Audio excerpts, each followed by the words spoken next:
Дэлхийн улс орнуудын цаг тооны бичгүүд нь хоорондоо ямар ялгаатай байдаг вэ?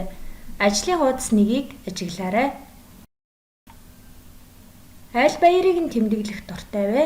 Эдгээр баярууд хизээ болдог вэ?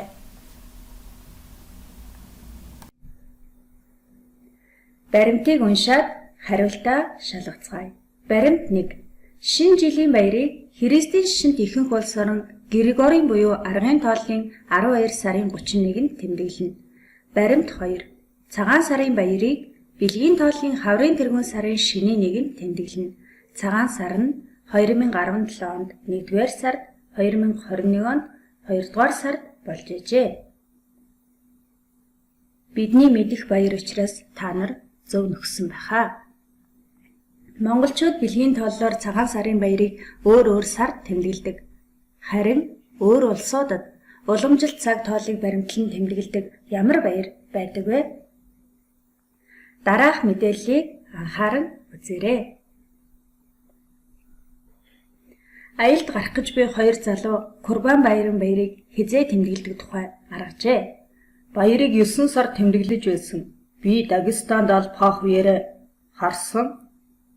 Өнгөрсөн жил манай хөршүүд 8 сар тэмдэглэсэн. Би яг мэдэж байна. Энэ баярыг чи мэдхөө? Хэнийх нь зөв бэ? Таамаглал дэвшүүлцгээе. Курбан баярын баяр нь 9 сард болдгоо, 8 сард болдгоо?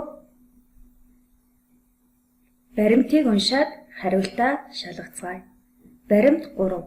Курбан баярам нь Хижрийн тооллын Зулхижа сарын 10-нд болно. Лалын шинэ улсууд уг баярыг тогтмол хугацаанд тэмдэглэдэггүй.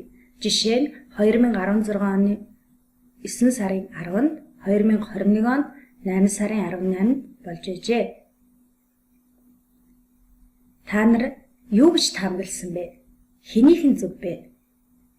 Курбан баярам 9 сард болдгоо, 8 сард болдгоо? Хамгийн сонирхолтой нь хоёулангийнх нь зөв.